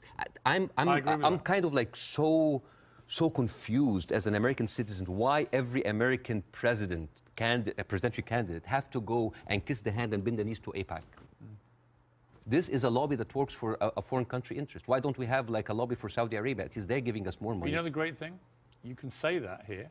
Yes. You couldn't say it in Egypt. That's why you're living here. Yes, but again, a lot of people feel the burn, the heat whenever they come down. If I was an American, I'd be going, all right, Basim, all right, we'll take the criticism because you can do that in this country. And I'm happy. When you criticize the government in your own country, yeah, they drove you out. Yes, and that's why I came to America, to play the white man's game, to actually to pass this acquired white privilege to my children. But the problem is just a country of white people. But here's the problem. And the white man's game, the game in America is not a white man's game. It's a game that actually has a democracy and believes in freedom of speech. But there are dog whistles everywhere. You're not going to be put in jail for this interview. Or I can lose my career and I can lose jobs, and you know that. You could in Egypt, you could. No, here you can't. In Egypt, they arrested you. Here you can't. And they threatened you, and you would have probably ended up in prison or dead. Here, a lot of people lost their jobs because they spoke up. It depends what they say. Of course, but again, if you're Kanye West and you spew anti-Semitic garbage, I'm not. You're going to lose. You're going to lose what you have. I will never adopt that kind of point of view. But the thing is, there is dog whistles everywhere. As I told you at the beginning, you cannot just say it's like anti-Semites. Like, I mean, now, how come that the Palestinian flag is outlawed? By the way, it's outlawed in Israel. If you raise the Palestinian, you go to jail. And now they're saying like the Palestinian flag is a pro-Hamas. No, it's not a pro-Hamas. You know, I was doing a comedy show in Arizona, and a guy was like wearing like a kufiya, like a scarf, and I took it, and I'm not like in hyperbole and like wearing symbols, but I just took it because like, why are we gonna outlaw colors and flags? That is absurd. That is not right. I agree. I don't think you should, but you should certainly outlaw Hamas. They're already outlaw. I mean, I'm not supporting them. They're a terror group. Okay. But the people with the power, the people who supposedly have the... And you should, by the way, I will say this, you should be able to criticize the Israeli government without being accused of being anti-Semitic. But I have in this interview repeatedly, and I'm not anti-Semitic. I just have a problem with all of what the Israeli government's been doing. And I have a problem with how any criticism to Israel by some circles here are considered anti-Semite. This is not fair. But a lot of the people doing it are actually anti-Semitic. Yes, but also a lot of Zionists are against Israel, that they hate the Jews. You know, we've discussed that. I want to end on a happy. But before that, I want to just like say 2 words about the media, which is, please. Sure. Mr. Zomlot, the Palestinian ambassador that you have, this guy lost 6 members of his family in an Israeli strike. And when he went on like some British news thing, he sat down and the lady told him, it's like, we are very sorry for your personal fun. I'm sure you don't condemn the killing of Israeli civilians. What? In the same moment. There's another girl like called Yara Eid. She was like on Sky News. And the girl was like crying, like, I lost 30 members of my family, 17 of them are children, I lost my best friend. And then, what did you think would happen forget about empathy. I think a lot of people... What about manners? Well, I think you have to start... I've said this repeatedly. You have to start from a place of humanity.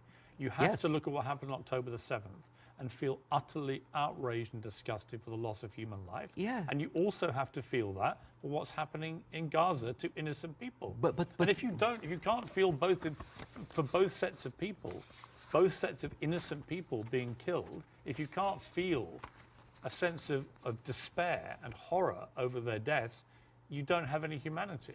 Believe me, Pierce, it's not really about that. There's a deep sentiment in the Middle East, in Arabs, that the West do not look at us as equals. Well, you know what? So what I did, I went to the machines. Yeah.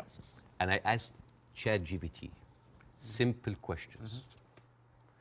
Do Israelis deserve to be free? And you know what they tell me? Yes, Israelis deserve the right like any other people. And then I asked the same question, do Palestinians deserve to be free? And you know what they tell me?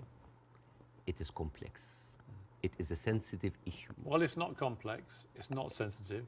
The Palestinian people should be free. Yeah, but and even the machines have... have... Let me finish. And they should have exactly the same rights to freedom and freedom of expression and a way to lead their lives and to water and to power and to internet that Israelis have and we have here in America and we have back in my home country of the UK. And I want that for the Palestinian people. We've got to end it there. Okay. Mainly because I've worked up a hell of a hunger in 2 hours of interview, and you have brought your wife's cooking. So tell me again how I do this. Okay, so basically... Take a piece of this, you put it in the olive oil. Yes. Which is from the West Bank. Yeah, from the West Bank. And then a little bit of this. Yes. Like that? Yes, yes. This is like amazing oil coming from the olive tree. This has come from the West Bank. Since 1967, Israel have actually uprooted 800,000 olive trees, just to...